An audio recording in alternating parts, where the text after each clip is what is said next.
Hello students, आशा करता हूँ आप सब बहुत अच्छे होंगे और अच्छे से पढ़ रहे होंगे। तो देखिए, पिछले क्लास में हमने कैपेसिटर पे चार्ज डिस्ट्रीब्यूशन की बात करी थी, या फिर मैं ऐसे बोलूँ कि कैपेसिटर पे किस तरह से चार्ज आएगा उसकी हमने बात करी थी। पिछले सवालों में जो हमने देखा था, हमारे पास एक भी बैटरी थी, कुछ सवाल ऐसे थे जिनमें बैटरी एक से ज़्यादा भी थी। आपने ये देखा था कि जितनी भी बैटरी सर्किट में लगी हुई थी, ये जरूरी नहीं है कि सभी बैटरी एज ए सोर्स काम करें।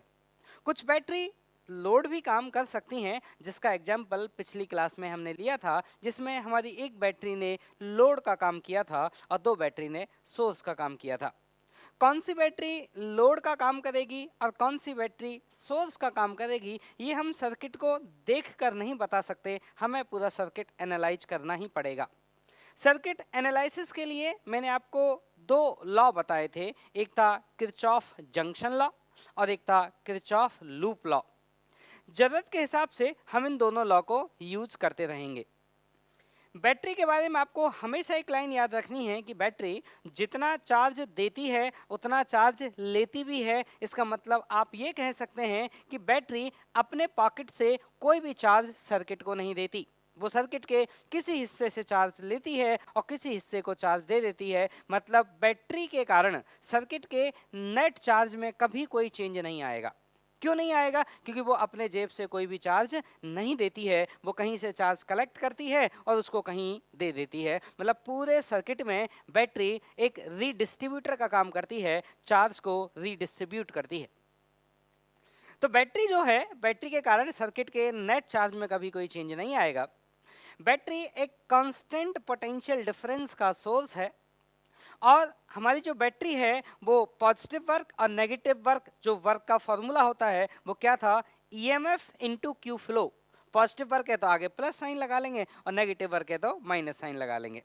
बैटरी कब पॉजिटिव वर्क करेगी, कब नेगेटिव वर्क करेगी, ये मैं आपको एक डायग्राम में समझाया था। मैं आपको फिर से बता देता हूँ, रिमाइंड करा देता हूँ। जैसे मान लीजिए ये अगर बैटरी है, ये मान लीजिए आपका कौन है, बैटरी है, और ये आपका ईएमएफ है। तो अगर बैटरी ने चार्ज ऐसे फ्लो कराया, क्यू फ्लो, क्यू फ्लो, तो इस वाले केस में हमारी बैटरी क्या होती है, एज ए सोर्स होती है। और अगर इस बैटरी ने चार्ज को ऐसे फ्लो कराया है, ऐसे फ्लो कराया क्यू फ्लो, तो हमारी ये बैटरी एज ए लोड काम करती है। ठीक, तो ये सब बातें हम याद रखेंगे। ठीक, अब आपको मैं कुछ क्वेश्चंस और करके दिखाता हूं, और जो क्वेश्चन करेंगे, देखिए किरचॉफ लॉ, वोल्टेज और जंक्शन लॉ और लूप लॉ, यही दो फंडामेंटल लॉ हैं जिनकी हेल्प से हमारे सारे क्वेश्चन सॉल्व होंगे। ठीक, तो देखिए, तो अभी हम पढ़ेंगे शेयरिंग ऑफ चार्ज। मतलब दो हमारे चार्ज कैपेसिटर हैं और उनके बीच में चार्ज शेयर होगा, तो वो किस तरह से शेयरिंग होगी, तो अब हम पढ़ेंगे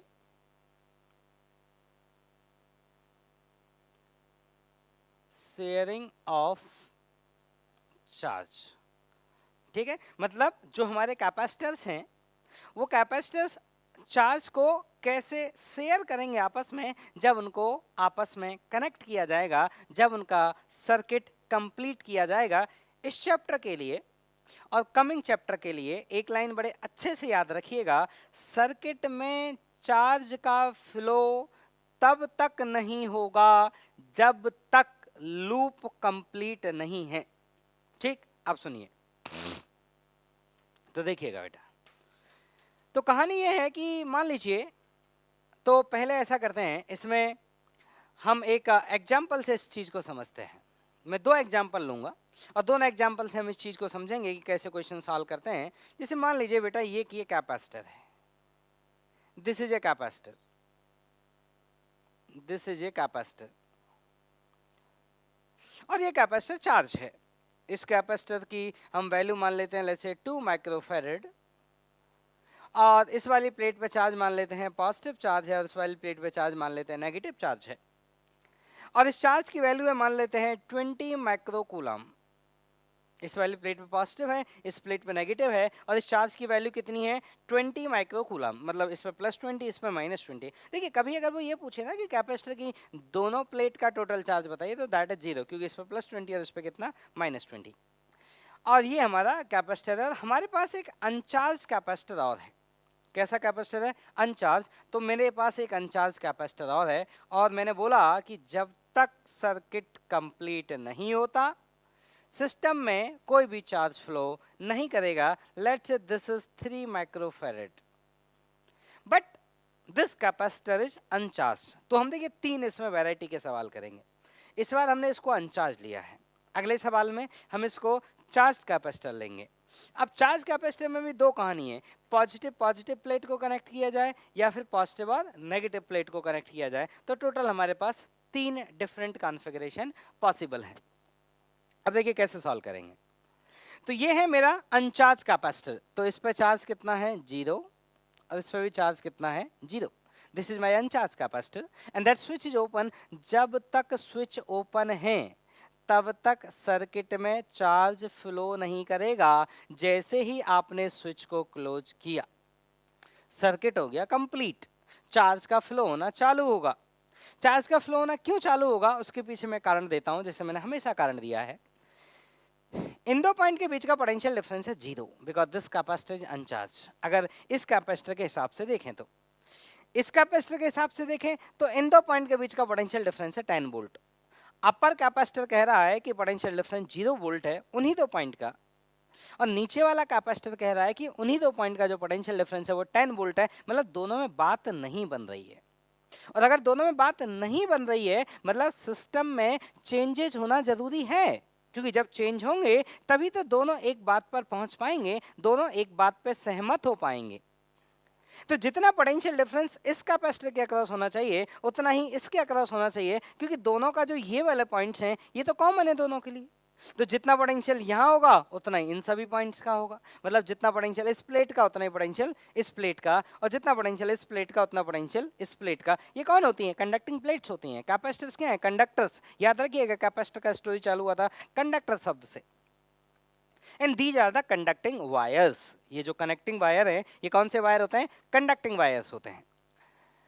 अब पहले इन दोनों में बात नहीं बन रही थी, इसलिए सर्किट में चेंजेस होना जरूरी है, इसलिए सर्किट में चार्ज फ्लो होगा, एक ट्रांजिएंट फेज आएगा, और उस ट्रांजिएंट फेज के बाद सर्किट में चार्ज फ्लो होना बंद हो जाएगा। और इन दोनों पॉइंट का जो पोटेंशियल डिफरेंस है, चाहे हम इस पॉइंट ऑफ व्यू से देखें, चाहे हम इस कैपेसिटर के हिसाब से देखें, और चाहे हम इस कैपेसिटर के हिसाब से देखें, दोनों के हिसाब से ही इन दोनों पॉइंट का पोटेंशियल डिफरेंस सेम आएगा। मतलब दोनों में बात बन गई, दोनों किसी एक बात पे सहमत हो गए। That is called steady state. ठीक, तो हमें यही बताना होता है कि जो मेरा फाइनल चार्ज आएगा या फिर मेरा फाइनल पोटेंशियल डिफरेंस जो आएगा वो कितना आएगा। तो final charges on each capacitor, तो हमें क्या क्या फाइंड करना है मैं यहाँ लिख देता हूँ। हमें फाइंड करना है नंबर 1, लिखते जाएं आप साथ साथ। Find number 1 final charge on each capacitor.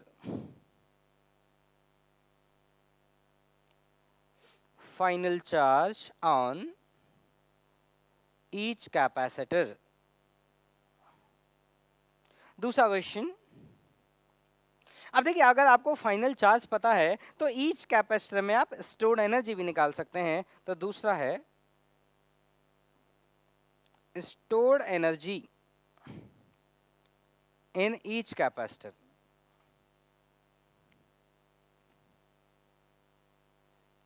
और तीसरा है हीट लॉस। जैसा कि मैंने आपको बोला है कि जब जब चार्ज फ्लो होगा तब तब एनर्जी का लॉस जरूर होगा, और जब जब चार्ज फ्लो होगा तब तब एनर्जी का लॉस होगा, और उस लॉस को हम बोलते हैं क्या? Heat loss.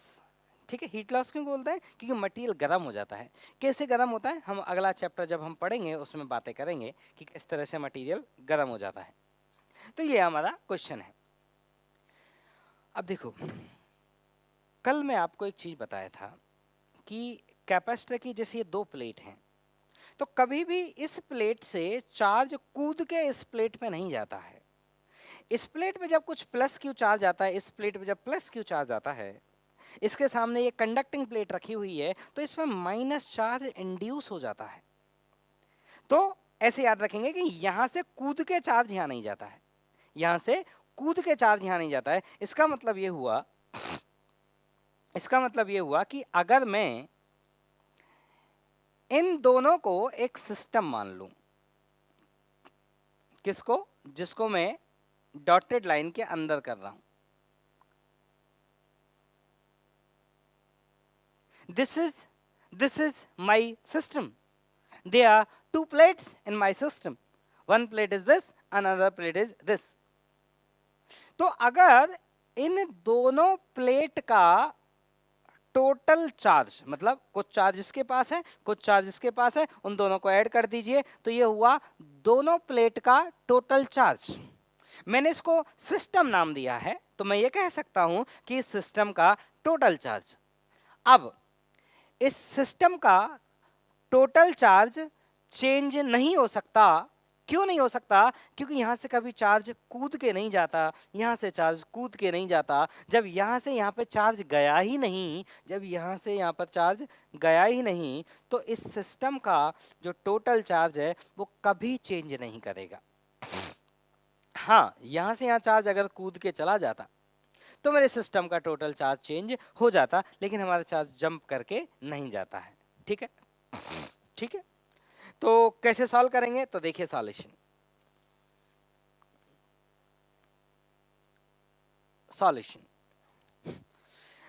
ये है बेटा कि हम मान लेते हैं कि final potential difference is V। Potential difference is V। मैंने माना पोटेंशियल डिफरेंस इज V। अब जब मैंने माना कि फाइनल पोटेंशियल डिफरेंस V के बराबर है, तो या तो ये हाई पोटेंशियल होगा, ये लो पोटेंशियल होगा, पॉसिबिलिटी 1, एंड पॉसिबिलिटी नंबर 2, या तो ये हाई होगा और ये लो होगा।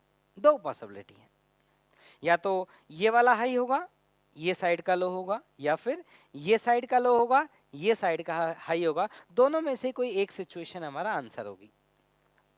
अब देखिए, अब कौन सी साइड का हाई आएगा, कौन सी साइड का लो आएगा, उसका पता करने का एक मैं तरीका आपको बता देता हूं। तो तरीका ये है कि अगर अब आप ऐसे सोचो, खुद सोचो, आप इतना मान लो ये साइड का पोटेंशियल हाई है, तो अगर इस साइड का पोटेंशियल हाई है तो इस प्लेट पर पॉजिटिव चार्ज आएगा, इस प्लेट पर भी पॉजिटिव चार्ज आएगा, क्योंकि ये हाई है और ये लो है। और आपको कैपेसिटर में बताया गया है जिस साइड का पोटेंशियल ज्यादा होता है उस साइड का चार्ज पॉजिटिव होता है। तो इस पर भी पॉजिटिव, इस पर भी पॉजिटिव, तो टोटल कैसा हुआ? पॉजिटिव। और टोटल चार्ज कभी भी चेंज नहीं होता। इसका मतलब जिन दो प्लेट का टोटल चार्ज पॉजिटिव है उस साइड में ही पोटेंशियल हाई आएगा। अब मेरे सवाल में इस पे कैसा चार्ज था? पॉजिटिव। इस पे कैसा चार्ज था? 0। दोनों को ऐड करना है, ऐड करने पे क्या आ रहा है? पॉजिटिव। इसका मतलब ये साइड कौन आएगी? हाई पोटेंशियल, और ये साइड कौन आएगी? Low potential. And that potential difference is V। Potential difference is V। तो अगर पोटेंशियल डिफरेंस V के बराबर है, तो देखिए अब तो सॉल्व करना आसान है। तो अगर पोटेंशियल डिफरेंस V के बराबर है, तो जो हमारी उधर वाली प्लेट है, अगर यहाँ से यहाँ तक का पोटेंशियल डिफरेंस V है, potential difference is V between these points, तो इस वाली प्लेट पे चार्ज हो जाएगा +3V माइक्रो, इस पे हो जाएगा -3V माइक्रो। चार्ज कितना होता है? C into delta V। यहाँ पे कितना हो जाएगा? +2V micro coulomb, 2V micro coulomb, 2V micro coulomb, और यहाँ हो जाएगा -2V माइक्रो कूलम। अब आपको सवाल में क्या, अब मतलब एक बेसिक चीज कि इन दोनों प्लेट का टोटल चार्ज कभी भी चेंज नहीं हो सकता, कभी भी नहीं। ट्रांजिएंट फेज में भी इन दोनों प्लेट का टोटल चार्ज उतना ही रहेगा जितना शुरुआत में था। ट्रांजिएंट फेज में भी बोल रहा हूँ मैं, स्टेडी स्टेट की बात नहीं कर रहा है। Even in the transient phase in दोनों का टोटल चार्ज अभी कितना है? तो ये है आपका 3 volt micro plus 3V micro plus 2V micro. V volt नहीं है, V पोटेंशियल डिफरेंस है। And that is the initial charge. That initial charge is 20 micro coulomb plus 0। Micro से माइक्रो कट जाएगा तो ये आएगा 5 into V that equal to 20। तो V का जो वैल्यू आया वो आया 4 वोल्ट। तो आपके जो वैल्यू आया पोटेंशियल डिफरेंस का वो कितना आया? V volt. हाँ तो देखो, तो जो हमारा पोटेंशियल डिफरेंस था इन दोनों पॉइंट के बीच में वो हमें पता चला कितना था, 4 वोल्ट। अब हमें ये निकालना है कि जो हमारा ईच कैपेसिटर है उस पर चार्ज कितना है। तो देखिए इस वाली प्लेट पे प्लस चार्ज है, इस पे नेगेटिव चार्ज है, तो इस वाली प्लेट पे कितना चार्ज है तो वो देख लीजिए। V का वैल्यू आपको पता चल गया 4, तो इस वाली प्लेट पे चार्ज कितना आएगा, प्लस 12 माइक्रो कूलम, क्योंकि V का वैल्यू 4 पुट कर दो। इस पर कितना आएगा, माइनस 12 माइक्रो कूलम। इस पर कितना आएगा, V का वैल्यू 4 पुट कर दो, प्लस 8 माइक्रो कूलम, और इस पर कितना आएगा, माइनस 8 माइक्रो कूलम। और आप अप्रिशिएट कर सकते हैं कि दोनों का टोटल उतना ही है जितना शुरुआत में था, कितना, 20 माइक्रो कूलम। ये तो था आपका पहला पार्ट। दूसरा, stored energy in each capacitor. तो ईच कैपेसिटर में मतलब इस वाले कैपेसिटर में कितना एनर्जी स्टोर्ड है और इस वाले में कितना एनर्जी स्टोर्ड है। तो इसमें एनर्जी स्टोर्ड है, अगर उसको मैं U1 फाइनल नाम दूं, और इसमें जो एनर्जी स्टोर्ड है उसको मैं U2 फाइनल इसका नाम दूं, क्योंकि ये मेरा फाइनल कॉन्फ़िगरेशन है। तो U1 फाइनल का जो वैल्यू आएगा वो आ जाएगा हाफ, उसका कैपेसिटेंस कितना है, 3, उसका कैपेसिटेंस कितना है, 3 माइक्रो, तो हाफ CV स्क्वायर, और इसका पोटेंशियल डिफरेंस कितना है, 4 का स्क्वायर। ठीक, 4 का स्क्वायर करेंगे कितना आएगा, 16, 16 में 2 का डिवाइड लाएंगे कितना आएगा, 8, 8 इंटू 3 करेंगे कितना आएगा, 24, तो ये आया 24 micro joule. This is 24 micro joule. अगर आप U2 फाइनल की बात करें तो U2 फाइनल आएगा हाफ, इसका कैपेसिटेंस C कितना है, 2, this is 2 microfarad into potential square, और फाइनल में तो इसके अक्रॉस भी तो वही पोटेंशियल डिफरेंस है जो उसके अक्रॉस था, कितना, 4 का स्क्वायर, कितना आएगा, देखिए ये आएगा पास 16 माइक्रो जूल। तो अगर मैं ये लिखूं कि मेरे पास सिस्टम में फाइनली कितना एनर्जी स्टोर्ड है, तो इन दोनों एनर्जी को ऐड कर दीजिए, that is 40 micro joule in the system total energy. ठीक, अब सुनिए अगला पार्ट हमसे पूछा गया हीट लॉस। देखो हीट लॉस कैसे निकालें, तो आप ये बताइए, इस सिस्टम में इनिशियली कुछ एनर्जी स्टोर्ड थी और अंत में भी इस सिस्टम में कुछ एनर्जी बची है, तो जितनी एनर्जी कम हो गई वो एनर्जी क्या हो गई, लॉस हो गई, हीट लॉस हो गया। तो कितना है इनिशियल एनर्जी सिस्टम में, इनिशियली कितना था, U इनिशियल, तो ये बेचारा खाली था, कोई पोटेंशियल डिफरेंस नहीं, बेचारे के पास कोई एनर्जी नहीं है, जो भी एनर्जी है वो किसके पास है, इसके पास है। तो what was the initial energy of the system, that was 0 plus half capacitance C, that is 2 micro, into potential का स्क्वायर, तो that is 2 micro and that is 20 micro coulomb, divide लगाएंगे तो वो आएगा 10 वोल्ट। तो potential difference initially of 2 microfarad that is 10 volt. तो आपका U initial जो आया बेटा वो आया 100 माइक्रो जूल, और एक बेचारा तो खाली था, उसके पास कुछ था ही नहीं, 0। This was the initial energy stored in the system, and this is the final energy 40 final energy stored in the system. तो हमें चाहिए लॉस, तो लॉस कैसे आएगा, लॉस आएगा initial minus that 40 micro joule, ये मेरा लॉस है।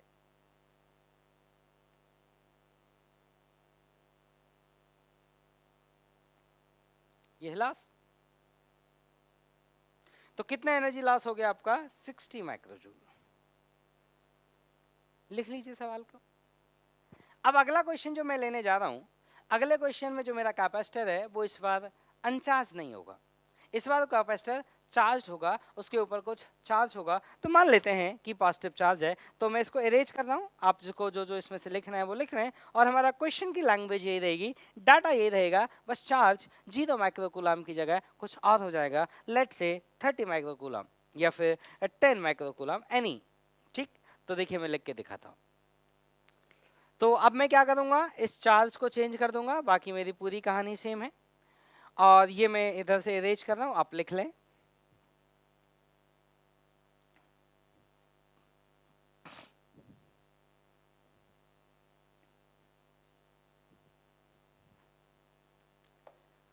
अब सुनिएगा, अब सवाल ये है कि इस बार जो चार्ज है ना, इसके ऊपर जो चार्ज है वो आपका चार्ज 10 माइक्रो कूलम नहीं है।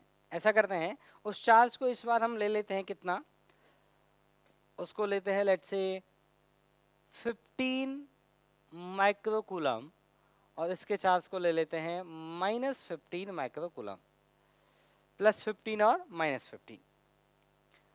अगले सवाल में हम इन दोनों को उलट देंगे। तो इस बार देखो प्लस प्लेट को हमने प्लस प्लेट से कनेक्ट किया है और सेम कहानी थी कि ये स्विच पहले ओपन था और दोनों पे अपना अलग अलग चार्ज था। ठीक, अब देखो कई बार ऐसे सवाल पूछ लिया जाता है कि बताइए इन दोनों पॉइंट के बीच का पोटेंशियल डिफरेंस क्या होगा। स्विच क्लोज करने से पहले इन दोनों पॉइंट का पोटेंशियल डिफरेंस क्या होगा, ये पूछ लिया जाता है। कोई बुरी बात नहीं है पूछने में, बिल्कुल पूछा जा सकता है। तो मान लो पूछ लिया तो कैसे बताओगे। तो देखो मैं यहाँ पे समझा दे रहा हूँ लेकिन मैं इधर नहीं लिखूंगा उसको, ठीक है ना, क्योंकि मेरे क्वेश्चन के 3 पार्ट ये हैं। लेकिन मान लो पूछ लिया तो आप कैसे करेंगे मैं आपको समझा दे रहा हूँ, मतलब समझा क्या दे रहा हूँ, पूरा सॉल्व कर रहा हूँ। तो सुनिए, आप मान लीजिए इस पॉइंट का पोटेंशियल x है, आपको नहीं पता ना, आप मान लो x। तो इन सभी पॉइंट का पोटेंशियल x होगा, x होगा, x होगा, x होगा, और इस वाली प्लेट का भी पोटेंशियल x होगा, because these are the conducting wire and this is the conducting plate. तो this is whole one conductor, सबका आपस में कनेक्शन है। और इसका पोटेंशियल अगर x हो गया तो इसका वाली प्लेट का पोटेंशियल इससे ज्यादा आएगा, क्योंकि ये हाई पोटेंशियल है और ये लो पोटेंशियल है। और कितना पोटेंशियल डिफरेंस है, 10 वोल्ट। तो इस वाली प्लेट का जो पोटेंशियल हो जाएगा वो हो जाएगा 10 + x। तो इन सभी पॉइंट का जैसे मैं यहाँ बात करूँ तो इसका पोटेंशियल कितना हो गया, 10 + x। इसका पोटेंशियल कितना हो गया, 10 + x। अब यहाँ पे 10 + x, यहाँ पर भी 10 + x, यहाँ पर भी 10 + x। तो यहाँ मैं लिख देता हूँ इसका पोटेंशियल भी कितना हो गया, 10 + x। अब मैं कह रहा हूं कि इस वाले पॉइंट का पोटेंशियल कितना होगा, तो आप कैपेसिटर के हलचल देखिए। इस पॉइंट का पोटेंशियल कितना है, 10 + x। तो इस वाली प्लेट का कितना होगा, इस प्लेट का भी पोटेंशियल 10 + x ही होगा, क्योंकि ये आपस में कनेक्टेड ही तो हैं और ये सब एक ही कंडक्टर तो है। तो इस वाली प्लेट का भी पोटेंशियल कितना होगा, 10 + x। अब जब मैं इधर से इधर जाऊंगा तो मेरा पोटेंशियल घटेगा, because this is negative charge that is at low potential and this is at high potential। कितना है पोटेंशियल डिफरेंस, 5 वोल्ट। तो यहाँ से आते जाएंगे कितना घटेगा, 5 वोल्ट घटेगा। तो इस पॉइंट का पोटेंशियल कितना आ गया, वो आ गया 5 + x। तो वो सवाल में पूछ लेना कि जो मेरा स्विच था, उस स्विच के जो 2 पॉइंट थे उनके बीच का पोटेंशियल डिफरेंस क्या होगा स्विच क्लोज करने से पहले। तो आंसर है दैट इज 5 वोल्ट। और इस 5 वोल्ट के चक्कर में ही तो इस सर्किट में चार्ज फ्लो होगा। अगर इन दोनों का पोटेंशियल बराबर होता तो स्विच क्लोज करने में कुछ नहीं होता। स्विच क्लोज करने के बाद सर्किट में कुछ नहीं होता। क्यों नहीं होता, क्योंकि ये भी मान लो ये दोनों बराबर होते, मान लो ये x, मान लो ये भी x आ जाता, मान लो x आ जाता, तो आप स्विच क्लोज करते तो ये दोनों पॉइंट बोलते कोई बात नहीं, अपन दोनों का ही x पोटेंशियल कितना है, x वोल्ट, तो कोई बात नहीं, अपन दोनों साथ रह सकते हैं, अपन दोनों एक जगह पर रह सकते हैं, सर्किट में कोई चेंज करने की जरूरत नहीं है। लेकिन अभी ये दोनों एक साथ नहीं रह सकते। This is x volt and this is x + 5 volt. अब अगर इन दोनों को आपने ज्वाइन किया तो ये दोनों बोलेंगे कि भाई देख, तू चाहता है x + 5 और मैं चाहता हूँ x, तो बात नहीं बनेगी। तो सर्किट में चेंज करना पड़ेगा जिससे दोनों एक कॉमन बात पर एग्री करेंगे और इसका फाइनल पोटेंशियल क्या आ जाएगा, फिर सेम आ जाएगा दोनों का। ठीक है, लेकिन उसके लिए क्या करना पड़ेगा, सर्किट में चार्ज फ्लो करना पड़ेगा। तो ठीक है भाई, 5 + x, ये सवाल मेरे दिमाग में ऐसे आया तो मैं आपको बता दिया, लेकिन पूछ सकता है, कोई बुरी बात नहीं है। This is a good question. Even SCB में जब आप क्वेश्चन देखेंगे तो ऐसे क्वेश्चन आपको देखने को मिलेंगे कि स्विच क्लोज करने से पहले इन 2 पॉइंट के बीच का पोटेंशियल डिफरेंस क्या था। तो मैं हटा देता हूँ, मुझे इससे कोई मतलब नहीं है, मेरा क्वेश्चन ही अलग है। this okay, all fine. Now अब क्वेश्चन ये है कि स्विच को क्लोज कर दिया और स्विच को क्लोज करने में बवाल होना तय है, क्योंकि एक पोटेंशियल कुछ और चाहता है और दूसरा पोटेंशियल कुछ और चाहता है, और ये अकेला बेचारा पॉइंट किस किस की सुने। पोटेंशियल तो उसका एक ही हो सकता है, ऐसा थोड़ी है। ये इधर वाला बोलेगा नहीं नहीं x वोल्ट, वो वाला बोलेगा नहीं नहीं नहीं x + 5 वोल्ट, तो ऐसे थोड़ी काम चलेगा। तो कोई एक ही पोटेंशियल होगा फाइनली। क्या होगा पता नहीं, कैलकुलेशन करके पता चलेगा, ऐसे तो कोई सपना तो आता नहीं है कि क्या होगा। ठीक, तो सॉल्व करते हैं। तो होगा क्या, अगेन चार्ज डिस्ट्रीब्यूट होगा, कुछ कुछ कुछ कहीं चार्ज हो जाएगा, फाइनली एक स्टेडी स्टेट अचीव होगी जब सर्किट में चार्ज फ्लो होना बंद हो जाएगा। और जब सर्किट में चार्ज फ्लो होना बंद हो जाएगा तो मैंने माना कि इन दो पॉइंट के बीच का potential difference finally at a steady state potential difference between this two points is let V, जो हमने अभी एज्यूम किया था। अब बात आती है कि चलो ठीक है सर, पोटेंशियल डिफरेंस तो वी है, तो सर ये बताओ इनमें से कौन सा ज्यादा पोटेंशियल है और कौन सा कम है, क्योंकि मैं तो डिफरेंस वी बता रहा हूं। तो अभी आपको मैंने बताया था जिन दो का टोटल चार्ज पॉजिटिव होगा उस साइड का पोटेंशियल हाई होगा।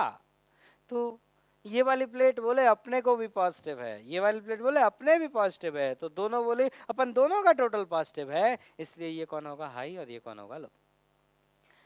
तो जब हम फाइनल स्टेट में जब हम इसका डायग्राम देखेंगे, फाइनल स्टेट में जब हम इसका डायग्राम देखेंगे तो स्टेडी स्टेट में क्या क्या चार्जेस होंगे इन कैपेसिटर्स के ऊपर, उसकी मैं अगर बात करूं तो देखिए इस पर चार्ज आ जाएगा +3 है, ये 3 माइक्रो वी, इस पर आ जाएगा -3 माइक्रो वी, नहीं 3V माइक्रो लिखते हैं, 3V माइक्रो, इस पर आ जाएगा -3V माइक्रो, क्योंकि V is the potential difference and 3 micro is the capacitance. इसकी बात करेंगे +2V micro. These are the final charges. Now we have to calculate the value of V such that we can find out the charge on each capacitor. For that we know the total charge of these two plates will remain the same even during the transient phase.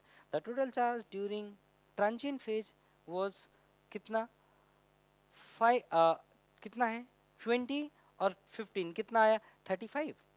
तो total charge initially even during transient phase and steady state in the all stages total charge is 35 microcoulomb total charge, and that total charge 35 microcoulomb is equal to इस पे कितना है 3V micro finally, इस पे कितना है 2V micro finally, तो finally भी तो उतना ही आएगा, तो दोनों को ऐड करेंगे तो कितना बन जाएगा 5V micro।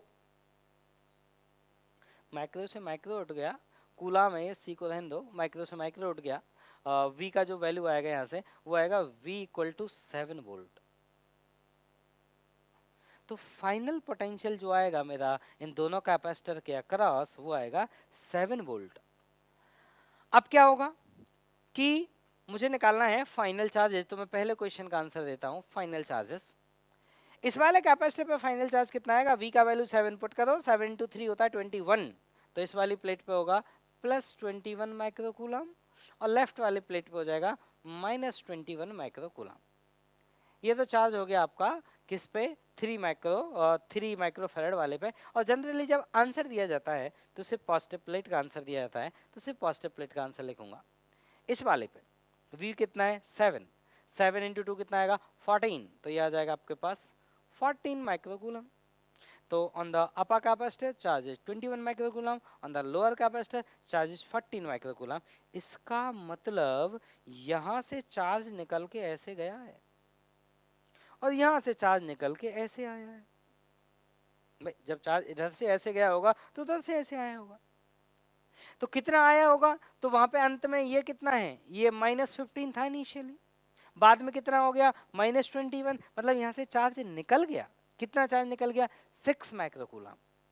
तो कभी ये भी पूछ लिया जाता है कि बताइए हमारा जो ये स्विच था, इस स्विच से कितना चार्ज फ्लो हुआ, ये क्वेश्चन में पूछ लिया जाता है और उसका आंसर हो जाएगा 6 माइक्रोकूलम। और यहाँ पे ना स्विच में नाम दे दिया जाता है पॉइंट के, लेट से A और B, तो A से B की तरफ कितना 6 माइक्रोकूलम। ठीक है, stored energy in the each capacitor. तो देखिए भाई U फाइनल, तो ऐसा करते हैं इसकी एनर्जी को बोल देते हैं U1 फाइनल और इसकी एनर्जी को बोल देते हैं U2 फाइनल। मतलब इसमें जो एनर्जी स्टोर्ड है फाइनल स्टेज में उसके लिए सिंबल लिख लेते हैं U1 फाइनल और इसके लिए सिंबल लिख लेते हैं U2 फाइनल। तो अगर हम U1 फाइनल की बात करें तो that is half capacitance 3 micro into V²।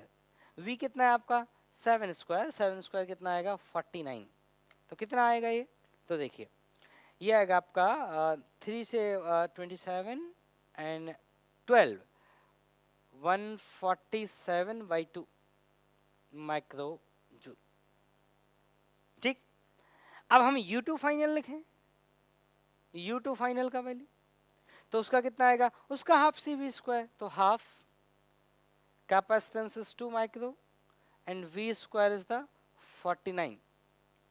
Solve करिए कितना आया, ये आया 49 micro joule. This is the final energy stored in this system. Now we have to calculate the heat loss. For that we have to calculate initial total energy. तो U initial total मतलब दोनों का summation. तो हमने इस वाले से पूछा भाई तेरे पास कितने हैं, तो बोलेगा देख 5 वोल्ट है मेरा पोटेंशियल डिफरेंस, अब हाफ CV² से लिख लो। तो ठीक है भाई, 3/2 V² कितना है 25 माइक्रो जूल प्लस, इससे पूछे बोले मेरा भी लिख लो हाफ CV² से, C कितना है 2 है, तो हाफ से तो वो कट जाएगा, पोटेंशियल डिफरेंस 10 वोल्ट है, तो कितना है 100 माइक्रो जूल। तो कितना है ये है आपका 75/2 प्लस 100 माइक्रो जूल, तो ये आया 275/2 micro joule. This is the final, this is the initial total energy and this is the final total energy. अब ये इन दोनों को ऐड करेंगे फाइनल टोटल, ये है इनिशियल टोटल, हमें निकालना है लॉस। मैं यहां लिखता हूं आपको लॉस। देखिए तो भाई साहब इनिशियल कितना था, इनिशियल था आपका 275/2, इसमें से सब्ट्रैक्ट करना है फाइनल को। फाइनल है कितना, ये है 49 प्लस 147/2, इतना माइक्रो जूल जो आएगा वो कौन आएगा, वो आएगा हीट लॉस। आप इसे सॉल्व कर सकते हैं, कैलकुलेशन इसकी कर सकते हैं। ठीक, तो लिख लीजिए। अगला क्वेश्चन जो मैं करने जा रहा हूं, अगले क्वेश्चन में मैं क्या करूंगा, फिर से सारी बातें सेम है।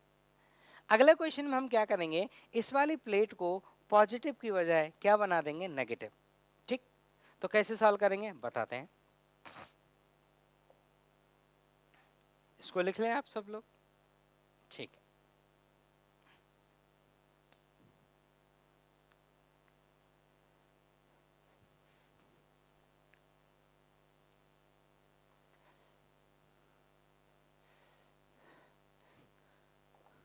देखिएगा तो कहानी ये है बेटा कि इस बार ये प्लस 15 माइक्रो कूलम नहीं है, इसको यहाँ से प्लस की जगह माइनस करना है और इसको माइनस की जगह क्या करना है, प्लस करना है। बाकी सब चीज़ें वही है, इसको हटाइए, इस सिंबल को हटाइए और बाकी all fine, no problem at all.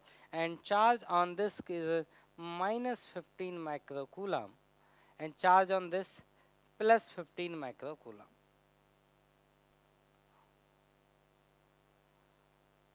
और सेम क्वेश्चन है, स्विच को क्लोज कर दिया। अभी भी वो पूछा जा सकता है कौन सा, कि स्विच क्लोज करने से पहले उन पॉइंट के बीच का पोटेंशियल डिफरेंस क्या है। अब मैं करके नहीं बताऊंगा, अब आपको खुद करना है, कि खुद से भी तो कुछ ट्राई करेंगे ना।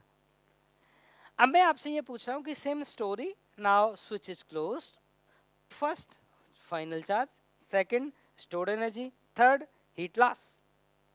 तो क्या आएंगे इनकी वैल्यू, ये आपको सॉल्व करना है। तो देखिए मेथड अभी भी वही होंगे, किस तरह से आप सॉल्व करेंगे मैं आपको समझा देता हूं। आप एक बार चाहें तो वीडियो पॉज करके ट्राई कर सकते हैं। तो देखिए मैं आपको समझाता हूं। तो देखिए भाई सेम कहानी है, इन दोनों प्लेट का टोटल चार्ज तो कभी चेंज होगा नहीं। तो इन दोनों प्लेट का टोटल चार्ज कितना है, इस पे +20, इस पे कौन है -15, दोनों का टोटल आया पॉजिटिव। और जिस साइड का टोटल पॉजिटिव होता है उसी साइड का हाई पोटेंशियल होता है। तो अगर इन दोनों का टोटल नेगेटिव आ जाता तो ये लो पोटेंशियल होता, और इन दोनों का टोटल कैसा आ गया, पॉजिटिव, तो ये कौन होगा, हाई पोटेंशियल। इन दोनों का जो टोटल आएगा पॉजिटिव वो आएगा 5 माइक्रो कूलम। इसका मतलब इस साइड का पोटेंशियल हाई आएगा और इस साइड का पोटेंशियल लो आएगा। तो मैं डायग्राम ड्रॉ करता हूं।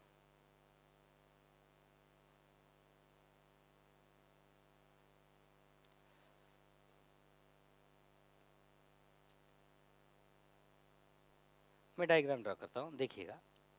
तो हमें पता चल गया ये हाई आएगा, तो इस वाले पे कितना आएगा 3V माइक्रो, इस पे कितना आएगा -3v माइक्रो, इस पे कितना आएगा +2v माइक्रो, और इस पे आएगा -2v माइक्रो।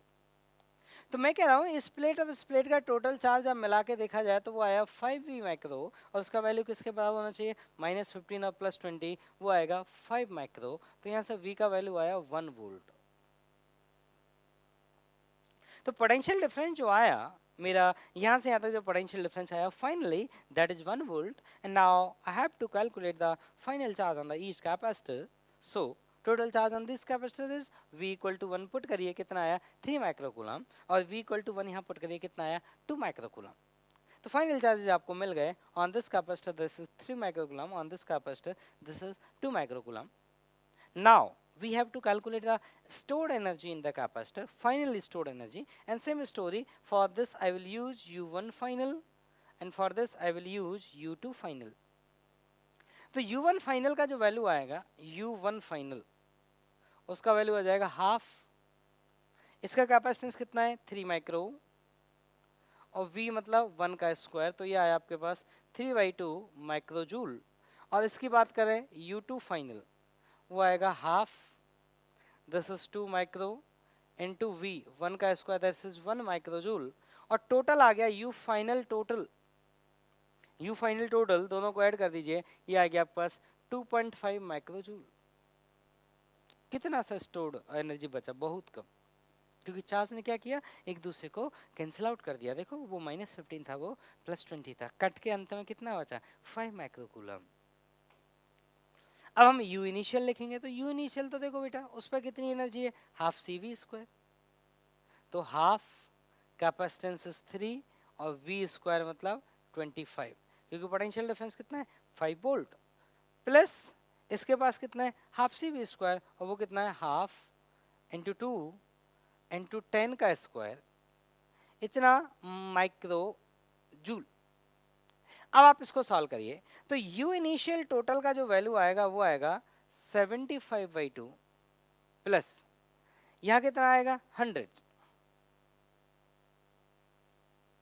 माइक्रो जूल, तो टोटल आया 275/2 माइक्रो जूल।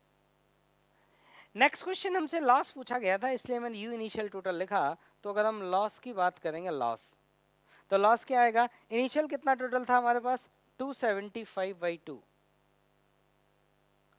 और 275/2 में से हम क्या लॉस कर देंगे इनिशियल को सब्ट्रैक्ट करेंगे, U फाइनल को सब्ट्रैक्ट करेंगे, दैट इज 2.5 इतना माइक्रो जूल। अब इसमें वैल्यू पुट करिए 2 को, तो 2.5 से 2 को मल्टीप्लाई करेंगे 5 आएगा, तो ये आएगा आपके पास 270/2 माइक्रो जूल। लिख लीजिए। तो ये आपका आंसर आया किसका हीट लॉस का।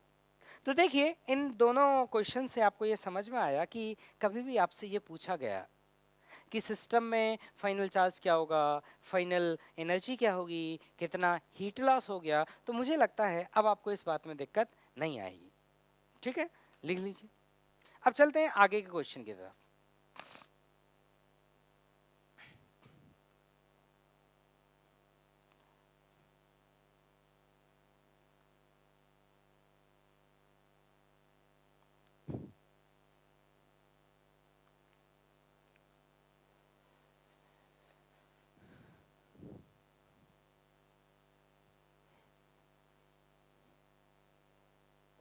अब देखो बेटा, अब कई बार क्या होता है ना, जैसे अभी तो हमारे दो एक कैपेसिटर नीचे रखा था, दूसरे वाले को ज्वाइन कर रहे थे। कई बार क्या होता है ना, ये जरूरी नहीं है कि वो एक ही कैपेसिटर नीचे हो सकता है नीचे दो कैपेसिटर हो, और तब जाके हमने अनचार्ज कैपेसिटर को कनेक्ट किया। जैसे जैसे मान लो ये ऐसा सवाल मतलब काफी हद तक मिलता जुलता 90% मिलता जुलता सवाल जेई में पूछा गया है। मान लो मेरे पास दो कैपेसिटर है and they are charged, and the potentials on let's say the charge this is 2 microfarad and let's say this is 3 microfarad, and charge on this let's say that is 20 microcoulomb, and on this let's say अभी वाला ही data लेते चलिए let's say 15 microcoulomb। तो इस पे charge कितना है 15 microcoulomb, इस पे कितना है 20 माइक्रोकूलम। ये प्लस है, ये माइनस है, और ये प्लस है, ये माइनस है, ये सवाल में दिया गया है। आपको ये मत बोलना कि सर ये प्लस माइनस तो आपस में मिल जाएगा। मैंने क्या बोला, सर्किट में चार्ज तब तक फ्लो नहीं होगा जब तक सर्किट कंप्लीट नहीं होगा। ठीक, तो सर्किट कंप्लीट नहीं है तो ऐसे मत बोलना सर ये प्लस और ये माइनस तो मिलके मर जाएंगे, ऐसा नहीं होगा, क्योंकि सर्किट कंप्लीट नहीं है, चार्ज फ्लो नहीं करेगा। अब क्वेश्चन ये है कि एक कैपेसिटर है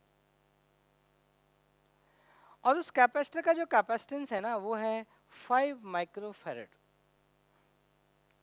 And the capacitor of 5 microfarad is released from the top, और ये कैपेसिटर गिरेगा, और कैपेसिटर जब आकर गिरेगा, कैपेसिटर इज फॉलिंग, और इन दो पॉइंट पर आकर ये कैपेसिटर रुक जाएगा। इन दो पॉइंट पर आके डायग्राम थोड़ा अच्छा बना देते हैं। ये लीजिए, यहाँ आके और यहाँ आके कैपेसिटर आके गिर गया। तो जैसे ही कैपेसिटर उस पर आकर गिरेगा, मेरा सर्किट क्या हो जाएगा, कंप्लीट हो जाएगा। सर्किट में अब चार्ज फ्लो होना स्टार्ट होगा। क्यों, कारण बताता हूँ क्यों चार्ज फ्लो होना स्टार्ट होगा, उसका कारण बताता हूँ। तो मैं आपसे क्वेश्चन पूछता हूँ, बहुत अच्छा होगा, मतलब वही कि इन दो पॉइंट के बीच का पोटेंशियल डिफरेंस क्या है। क्योंकि जब इन दो पॉइंट पे ये वाला कैपेसिटर गिरेगा तो ये अनचार्ज कैपेसिटर है, तो ये वाला कैपेसिटर क्या बोलेगा, भाई तुम दोनों का पोटेंशियल डिफरेंस जीरो होगा। क्यों, क्योंकि मेरे पास चार्ज ही नहीं है, उसका चार्ज जीरो, उसका क्रॉस पोटेंशियल डिफरेंस जीरो, तो उसके हिसाब से इन दोनों का पोटेंशियल डिफरेंस क्या आएगा, जीरो। और ये कैपेसिटर क्या बोलेंगे, नहीं नहीं नहीं, जीरो नहीं होगा, कुछ और होगा।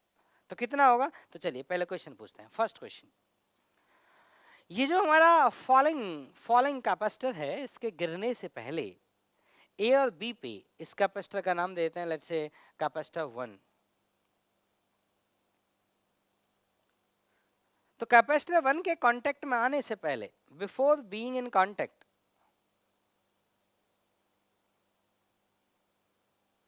before being in contact with capacitor 1, what will be the potential difference between A and B। मतलब जो पॉइंट ए और पॉइंट बी हैं उनके बीच में पोटेंशियल डिफरेंस क्या होगा, ये आपको बताना है। और किस सिचुएशन को बताना है, जब ये कैपेसिटर 1 कनेक्ट नहीं हुआ है उससे पहले बताना है। ठीक, कितना होगा, तो देखिए बताते हैं कितना होगा। मान लीजिए क्या x, लेट्स से x नहीं पता, मान लो x। इसका मतलब क्या हुआ, यहां से लेकर यहां तक, इस प्लेट का भी पोटेंशियल क्या होगा, x। लेकिन इसके अक्रॉस पोटेंशियल डिफरेंस कितना है, 5 वोल्ट, और ये हाई है। तो इस वाली प्लेट का जो पोटेंशियल आ जाएगा वो आ जाएगा x + 5। अब सुनना इधर, इसका और इसका, इन दोनों का पोटेंशियल बराबर होगा क्योंकि आपस में कनेक्टेड है, दे आर कंडक्टर्स। इनका पोटेंशियल बराबर होगा तो इसका भी पोटेंशियल कितना आएगा, x + 5। इसका पोटेंशियल डिफरेंस कितना है, 10 वोल्ट। ये लो है और ये हाई है, इसका पोटेंशियल ज्यादा होगा। तो अगर इसका x + 5 है तो इसका कितना हो जाएगा बेटा, इसका हो जाएगा x + 15। और इसका x + 15 हो गया तो इसका भी कितना है, x + 15। तो ये x है और वो x + 15 है, तो दोनों के बीच का जो पोटेंशियल डिफरेंस आया दैट इज 15 वोल्ट। अब कहानी ये है, ये दोनों कैपेसिटर तो चाहते हैं कि तुम्हारा 15 वोल्ट पोटेंशियल डिफरेंस है, और वो भाई साहब जब आकर गिरेंगे तो बोलेंगे भाई मेरा चार्ज जीरो, तो आपको जीरो होना पड़ेगा, तो बात नहीं बनेगी। तो इसलिए जब ये ऊपर वाला कैपेसिटर इस पर आकर गिरेगा, इस पे आके सटेगा, तब सर्किट में चेंजेस आएंगे, सर्किट में चार्ज फ्लो होगा। क्वेश्चन यही है, चार्ज कितना फ्लो हुआ, क्वेश्चन यही है कि जब वो उस पर आकर गिरा तो बताइए सर्किट में कितना चार्ज फ्लो हुआ और कौन सी डायरेक्शन में, क्लॉकवाइज, एंटी क्लॉकवाइज, वो सब बताइए।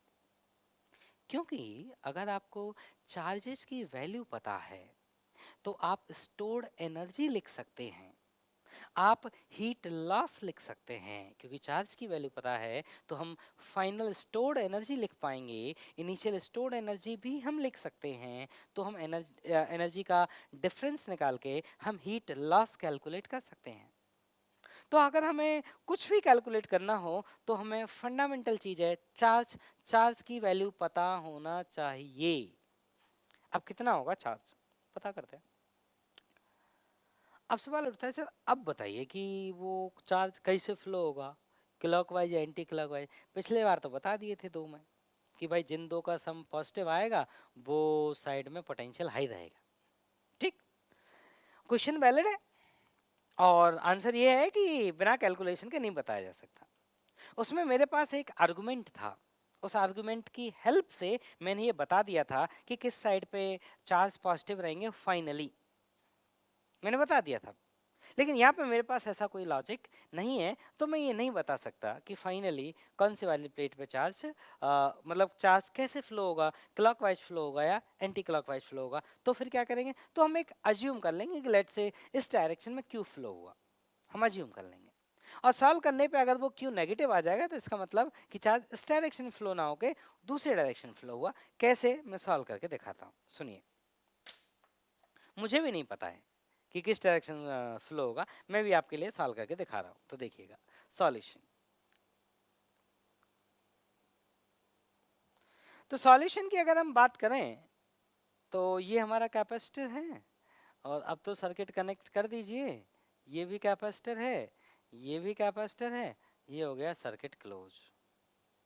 ठीक है भाई साहब, हम मान लेते हैं, मुझे नहीं पता है क्या हुआ होगा, मैं मान लेता हूँ सर्किट में चार्ज ऐसे फ्लो हुआ है, ऐसे फ्लो हुआ है, ऐसे फ्लो हुआ है क्लॉकवाइज। और कितना चार्ज फ्लो हुआ है, let's say Q charge flow हुआ है।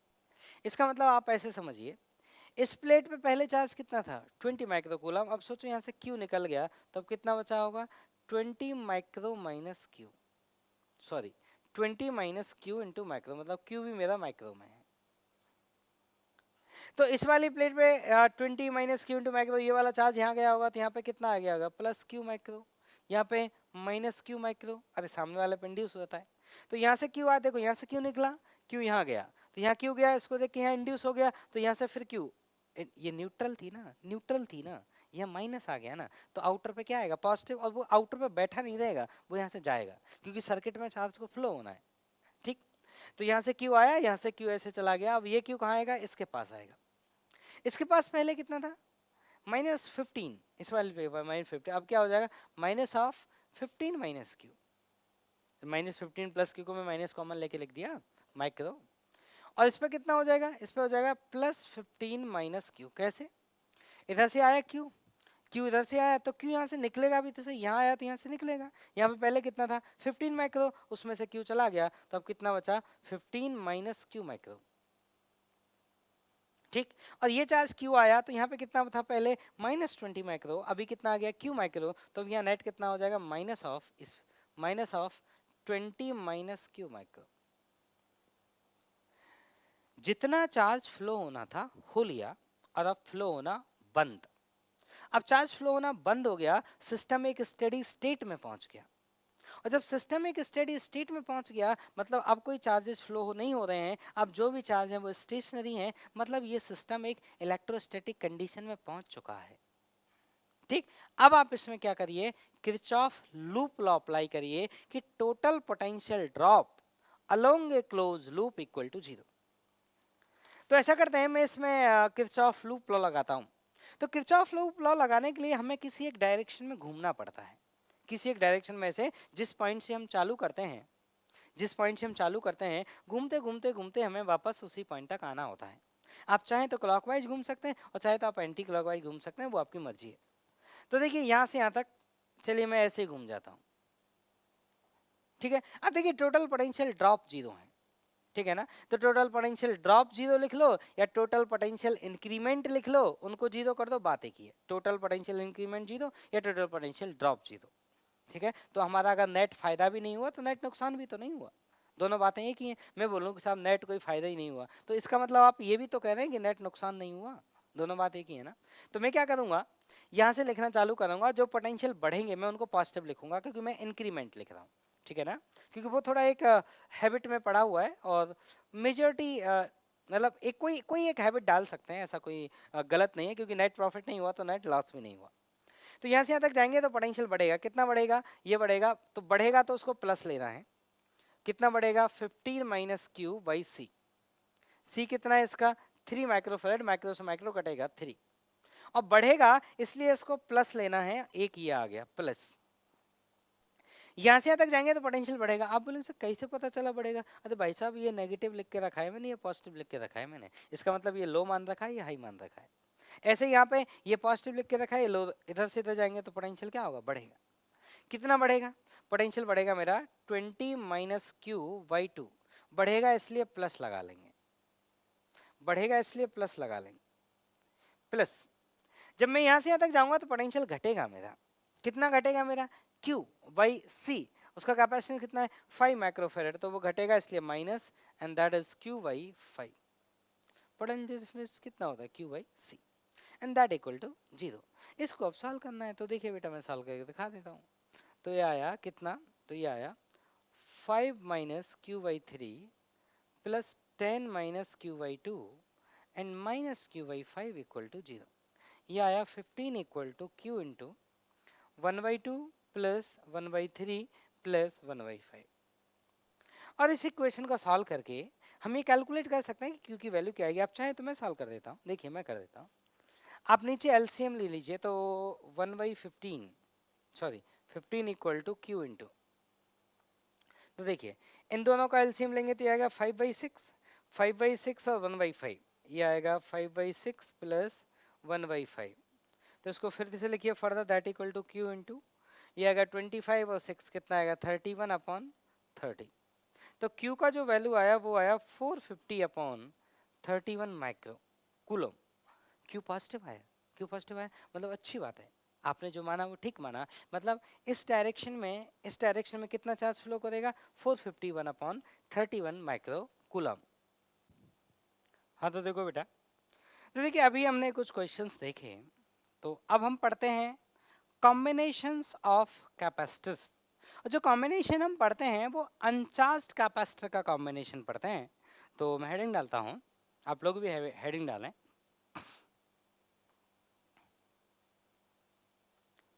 Combination of capacitors. तो देखिए हम और जो कॉम्बिनेशन होता है वो हम अनचार्ज कैपेसिटर का पढ़ते हैं, ठीक। तो ये ब्रैकेट में आप लिख लें, ऑफ अनचार्ज्ड कैपेसिटर्स, ब्रैकेट में आप लिख लें ऑफ अनचार्ज्ड कैपेसिटर्स, ठीक। पहला होता है हमारा सीरीज कॉम्बिनेशन। मतलब ऐसा कुछ नहीं है, पहला होता है मतलब दो सीरीज और पैरेलल, तो पहले कोई भी पढ़ लीजिए, चाहे सीरीज पढ़ लीजिए चाहे पैरेलल पढ़ लीजिए। तो हम पहले पढ़ लेते हैं series combination.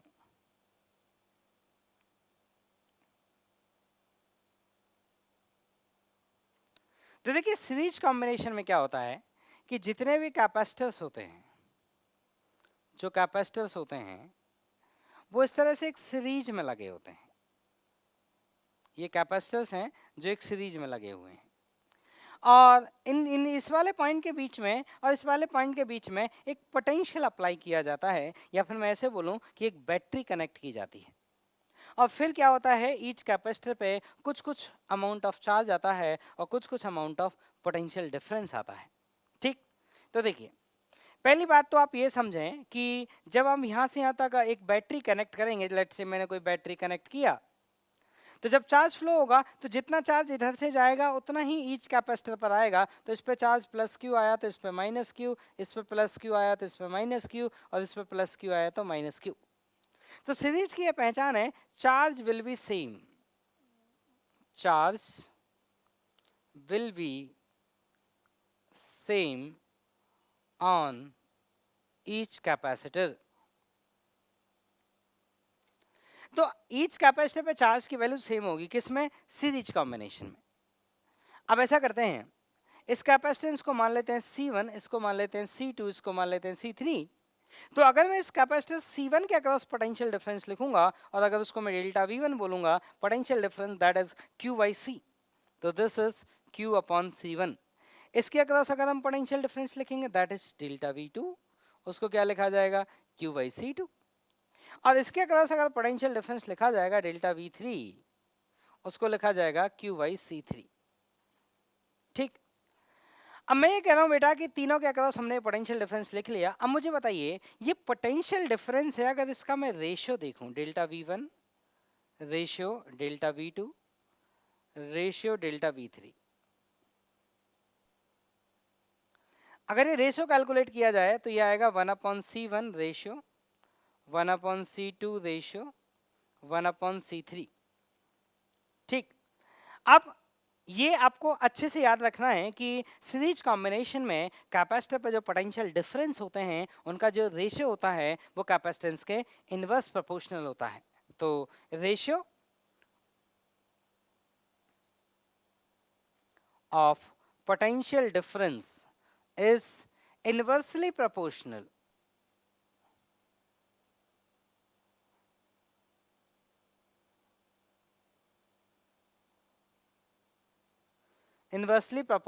to their capacitance।